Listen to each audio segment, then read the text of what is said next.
내일이라도 이들 섬에 미국의 새로운 공격 시스템이 출현하지 않는다는 보증이 없다. 러시아 푸틴 대통령이 일본에 미국의 중거리 미사일이 배치될 가능성에 우려를 표했습니다. 미국의 신형 공격용 무기 체제가 배치될 경우 중국과 러시아가 사정권에 들어가기 때문에 촉각을 곤두세우고 있습니다. 특히 러시아는 블라디보스토크 수상함 기지와 캄차카반도 전략핵 잠수함 기지가 사거리 안으로 들어온다고 했습니다. 중국도 미국의 중거리 미사일을 배치할 경우 좌시하지 않겠다며 신중하게 숙고하라고 했습니다. 또한 미국의 총알바지가 되지 말라며 사드 사태보다 심각한 영향이 있을 것이라고 말했습니다. 이 때문에 만약 어떤 국가든지 이 무기를 받아들일 경우 외교적인 후폭풍이 엄청날 것이란 말이 나오고 있습니다. 그런데 그 나라는 지금 일본이 될 가능성이 커지고 있습니다. 중국이 미사일 배치를 위협할 때 당시 고노다로 외무상은 이렇게 받아쳤습니다. 중국의 미사일이야말로 일본을 사정권에 두고 있다. 중국이 먼저 군축에 나서야 한다고 했습니다. 또한 아소다로 부총리는 최근 중국과의 관계 개선을 하고 있는 일본의 움직임과는 다른 발언을 했습니다.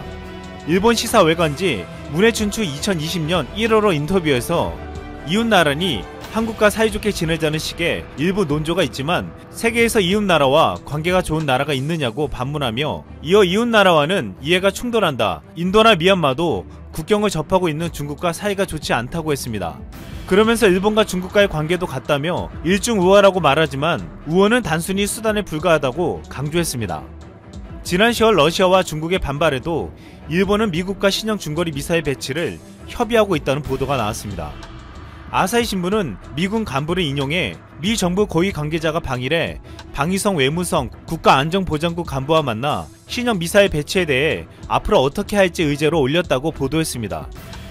지금 이미 일본은 미사일 배치를 위한 협의에 들어갔다는 것입니다. 최근 러시아는 미국의 미사일 방어체계로 막을 수 없는 새로운 무기를 개발했습니다. 또한 중국이 개발한 둥펑 계열 미사일은 미국령 괌을 사정권에 두고 있지만 둥펑 17 미사일과 같은 경우 극초음속으로 비행하기 때문에 사드로도 막기 힘든 상황입니다. 이에 미국은 신형 중거리 미사일을 아시아 태평양에 배치하겠다고 하고 있는 것입니다. 또한 일본은 중국과 러시아의 미사일을 막기 힘들기도 하지만 북한의 미사일 위협에도 노출되어 있습니다. 하지만 어떤 이유에서든 중국과 러시아는 자신들을 겨냥한 미사일을 절대 용납할 수 없다는 입장입니다. 지난 10월 푸충 중국 외교부 군공사 사장은 미국이 만약 아태 지역에 중거리 미사일을 배치한다면 중국의 문 앞에서 도발하는 것과 다름없다면서 중국은 반드시 이에 대응해 반격 조치를 할 것이라고 경고했습니다. 러시아는 미사일 배치를 하겠다는 일본에 의도적으로 불만을 표시하며 위협하고 있습니다. 러시아는 최근 폭격기를 띄워 오키나와현과 도쿄도 부근에서 일본 영공을 2번이나 침범했고 지난 17일에는 조업 중이던 일본 어선 5척을 납포하기도 했습니다. 미사일을 배치하겠다는 일본은 중국과 러시아를 상대해야 하는 상황에 놓여있게 되었습니다. 문재인 대통령은 지난달 국민과의 대화에서 일본 안보 방파제론을 제시한 바 있습니다. 일본 안보에서 미국이 안보 우산이 되어주고 한국이 방파제 역할을 해주기 때문에 일본은 방위비용을 적게 들여 안보를 유지하고 있었다는 것입니다. 2017년 한국에 사드가 배치될 때 한국이 중국의 보복을 받으며 어려움을 겪었지만 일본은 그저 한국이란 방파제의 그늘 아래 있었습니다. 하지만 이제 미국 미사일 일본 배치가 계획되면서 중국과 러시아의 전면적인 충돌을 앞두게 되었습니다. 또한 일본은 그동안 방파제 역할을 했던 한국과의 갈등도 빚고 있습니다. 일본 모타니 고스케 일본 종합연구소 연구원은 일본 아베 정권이 한국에 대한 감정적인 외교로 실패했다고 했습니다. 나라와 나라의 관계를 볼 때 상식적으로 생각하면 일본은 한국과 사이좋게 지내야 할 수밖에 없다는 것이었는데 중국에 대항하기 위해 전략적인 파트너는 한국 이에는 없다는 것이었습니다. 한국은 민주주의 국가이고 가치관도 크게 다르지 않기 때문에 싸우면 안 된다는 것입니다. 일본이 한국과 멀어진 건 정말 큰 실책이었다고 했습니다. 한국에 대한 경제 도발을 한 일본에 대한 한국의 대우도 달라지고 있습니다. 외교부가 29일 발간한 2019 외교백서에서 일본은 동반자란 표현을 삭제했습니다. 외교부는 이날 발간한 백서에서 일본은 동반자, 일본은 지리적 문화적으로 우리와 가장 가까운 이웃이란 종전 문구를 삭제하고 대신 함께 협력해 나가야 할 이웃 국가라는 표현을 넣었습니다. 가까운 이웃에서 그냥 이웃이 된 것입니다. 백서는 중국과의 외교 안보 문제에 대해서는 일절 언급하지 않았고 러시아에는 전략적 협력 동반자 관계를 실질적으로 발전시켜 나가야 한다고 했습니다. 일본에 사용하지 않은 동반자란 표현을 러시아에 쓴 것입니다. 이렇게 한국은 일본과 달리 중국과 러시아의 외교 관계를 잘해 나가겠다는 의지를 표명했습니다. 앞으로 일본은 외교적으로 엄청난 폭풍을 맞이할 것으로 예상되고 있습니다. 미사일 배치로 인해 중국과 러시아의 거센 반발을 살 것이고, 한국과의 관계 악화로 인해 북한에 대한 위협은 더 커질 것입니다. 이 모든 것이 전쟁을 할 수 있는 나라로 만들겠다는 아베 정권의 의도인지는 모르겠지만, 앞으로 일본은 정말 전쟁만 할 수 있는 나라가 될지도. 지구상에서 가장 빠르게 산업화를 이룬 나라 대한민국에는 빨리빨리 문화라는 것이 있습니다. 그동안에는 뭐든지 빠르게만 하려는 한국의 빨리빨리 문화에 대한 단점들이 주로 부각되었는데요. 이번에는 이 빨리빨리 문화가 대한민국의 비논리적인 수출 규제와 경제 보복을 하고 있는 일본에 제대로 한방 먹여주었습니다. 일본의 경제 보복이 시작된 것은 지난 7월 1일 일본 경제산업성이 한국에 수출되는 반도체 및 디스플레이 소재에 대한 수출을 제한한다고 발표하면서 시작되었습니다. 자, 지금 보시는 이 문서가 7월 1일 당일 일본 경제산업성이 한국에 대한 수출 규제를 발표한 원문인데요.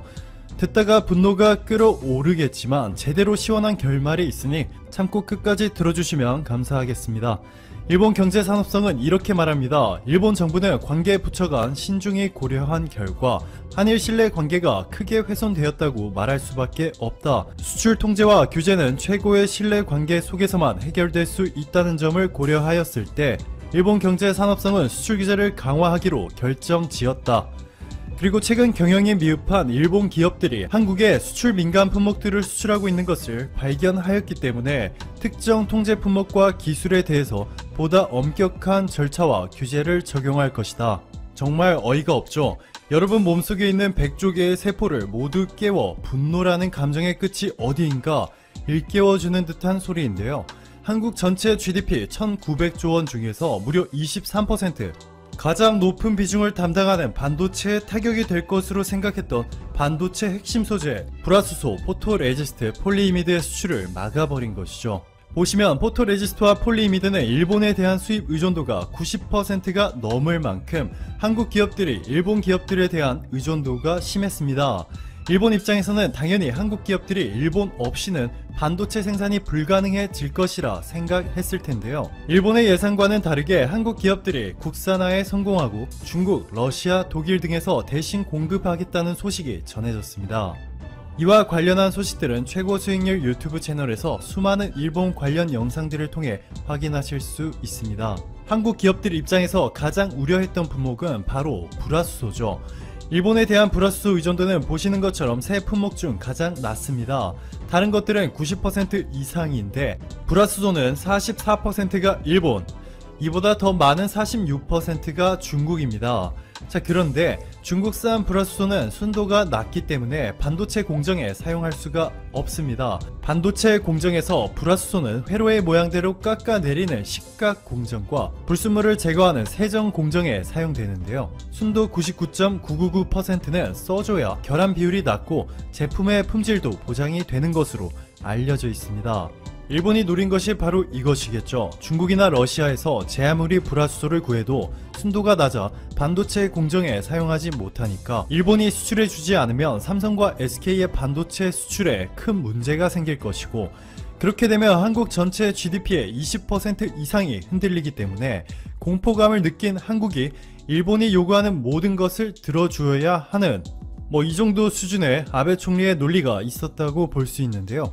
이러한 증상을 메갈로마니아라고 합니다. 우리말로는 과대망상증이라고 하죠. 현실감 없이 자신의 능력을 과대평가한다는 병명인데요. 매우 심각한 수준이죠. 게다가 한강의 기적을 일궈낸 민족, 빨리빨리 문화가 생활화된 한국을 시비의 대상으로 고른 것은 일본 역사상 최악의 선택이었습니다. 반도체보다 낮은 순도가 필요한 것으로 알려진 LG 디스플레이와 삼성 디스플레이는 이미 국산 불화수소를 일부 공정에까지 실제 투입한 것으로 알려졌는데요. 대형 사이즈의 반도체용 고순도 불화수소에 대한 국산화 소식은 아직까지 없었습니다. 그런데 이번에 여러분들이 모두 기뻐하실 만한 소식이 하나 전해졌습니다. 일본이 불화수소 수출 규제를 발표한 7월에 SK의 계열사인 SK머티리얼즈가 바로 불화수소 국산화 개발을 시작하였는데요. 다음 달에 불화수소 생산 공장이 준공됩니다. 4개월 만에 초스피드로 개발부터 생산 공장까지 뚝딱 만들어버린 것이죠. 기업가치 1조 8천억 원의 SK 머티리얼스는 지난해 6,900억 원의 매출액을 기록하였는데요. 이 중에 대부분이 NF3를 비롯한 특수가스들입니다. 전문 가스 업체죠. 그런데 놀랍게도 산불화질소라 불리는 NF3를 처음으로 국산화에 성공시킨 회사가 바로 SK 머티리얼스이고요. 현재는 NF3와 WF6 생산량 세계 1위로까지 성장하였습니다. 참고로 이 모든 특수가스는 반도체, 디스플레이, 태양전지 산업의 필수 소재로 사용되고 있습니다. SK 머티리얼스라는 회사를 처음 들어보신 분들은 이번 소식을 접하고 과연 진실인지 의심부터 하시겠죠. 그런데 SK 머티리얼스는 이미 반도체 및 주요 산업들에 필수적으로 사용되는 특수가스들을 최초로 국산화한 경험이 있는 데다가 현재 특수가스 세계 2위를 기록 중에 있습니다. 그리고 주력 제품인 산불화질소가 저순도 불화수소를 암모니아와 반응시켜 만든 것으로 순도도 일본산 불화수소와 같은 99.999%인 것을 확인할 수 있습니다. SK 머티리얼스의 또 다른 특수가스들을 보시면 모두 반도체 공정에 사용되는 것으로 순도가 6-9, 99.9999%까지도 있습니다. 세계 2위가 괜히 만들어진 것이 아니죠. 따라서 지금 상황을 요약해보면 이미 세계적인 기술력을 갖춘 기업 SK 머티리얼스는 지금까지 일본이 저렴한 가격으로 고순도 불화수소를 한국에 팔았기 때문에 굳이 생산하지 않았던 것인데 갑자기 안 준다고 협박하니 바로 쿨하게 불화수소 생산 공장을 만들어버린 것이죠. 이번 불화수소 공장은 SK 머티리얼스의 본사가 있는 경상북도 영주시에 위치하였는데 올해 안으로 테스트 제품 생산을 시작하여 내년 상반기부터 본격적인 생산을 시작할 것으로 알려졌습니다. 내년부터는 일본산 불화수소 수출 기업들이 한국에 팔고 싶어도 팔 수 없는 상황이 올 수 있다는 것이죠. 삼성과 SK하이닉스 등의 한국 기업들이 지난해에만 일본에서 수입한 불화수소가 800억 원이 넘습니다. 6천조 원에 육박하는 GDP를 보유한 일본이 800억 원 정도 수출 안 해도 별로 타격이 없겠지 라고 생각하시는 분들도 있을 텐데요. 800억 원의 피해는 일본 정부가 아니라 불화수소를 한국에 수출하고 있는 일본 기업 스텔라 케미파와 모리타 화학이 받고 있습니다. 여기 스텔라 케미파의 실적을 보시면 매출액이 4천억 원이 조금 넘습니다. 자, 그런데 일본의 불화수소 한국 수출 비중을 보시면 한국이 85.9%죠. 반대로 말하면 일본이 한국에 대한 수출 의존도가 매우 높은 것으로 한국이 일본의 불화수소를 사주지 않으면 스텔라 케미파와 모리타 화학이 받는 타격은 상당하다는 것이죠. 그리고 중요한 것은 한국이 국산화를 진행 중인 것이 불화수소뿐만이 아니라 반도체 소재와 반도체 공정 장비들까지 국산화가 빠르게 이루어지고 있습니다. 일본의 수출국들을 보시면 중국과 미국 다음으로 한국에 수출하는 비중이 높습니다. 그리고 한국에 수출하는 품목들을 보시면 반도체 장비와 소재의 비중이 상당한 것을 확인할 수 있는데요. 이번에 SK가 보여준 불화수소 국산화 속도대로라면 당장의 내년부터 일본 기업들이 한국에 수출할 수 있는 규모가 급격하게 감소하여 일본 기업들뿐만 아니라 일본 정부도 한국을 괜히 건드렸다고 후회할 수준의 타격을 받을 수 있습니다. 특히 최근 SK 실트론이 인수한 미국 듀폰사의 웨이퍼 사업부는 장기적 관점에서 일본에 큰 위협이 될 수 있습니다. 현재 반도체 공정에 사용되고 있는 웨이퍼는 실리콘으로 만들어지고 있는데요. 미국 듀폰의 웨이퍼는 탄화 규소로 전력 변환 손실을 10분의 1 수준으로 획기적으로 줄였고 더 높은 전압과 열에도 견딜 수 있는 것으로 알려졌습니다. 소니가 4,800만 화소 이미지 센서를 팔고 있을 때 삼성이 6,400만 화소와 1억 800만 화소를 출시한 것과 비슷한 시나리오가 반도체 웨이퍼 시장에서도 그려질 수 있는 것이죠. 일본의 부당한 수출 규제를 세계무역기구에 제소한 한국이 최근 일본과 양자 협의를 시작하였는데요. 지난달 10일을 제소하였기 때문에 일본은 60일 이전, 즉 11월 10일 이전에 한국과 협의를 해야겠죠. 첫 번째 협의에서는 일본이 만족할 만한 변화를 보이지 않는 것으로 알려졌는데 다음 달 10일까지도 이러한 태도를 유지한다면 결과는 이미 정해져 있습니다. 그동안 일본이 단 한 차례도 한국을 상대로 WTO에서 승리하지 못한 것은 한국의 법률 지식이 일본보다 높아서가 아니라 항상 일본이 한국을 상대로 불공정한 교역을 하려 하였기 때문이죠. 무엇보다 중요한 점은 WTO의 결과를 떠나서 이미 일본의 반도체 소재 수출 기업들은 삼성전자, SK하이닉스, 그리고 삼성, LG 디스플레이 등 전 세계의 시장을 휩쓸고 있는 대형 한국 기업 고객들을 잃었다는 것입니다. 그리고 더 중요한 것은 이제는 이 한국 기업들과 경쟁을 해야 하는 위기에까지 놓이게 되었다는 건데, 그동안 일본의 대기업이라 불렸던 소니, 파나소닉, 샤프, 도시바 등이 한국의 삼성, SK, LG와 경쟁해서 어떻게 되었는지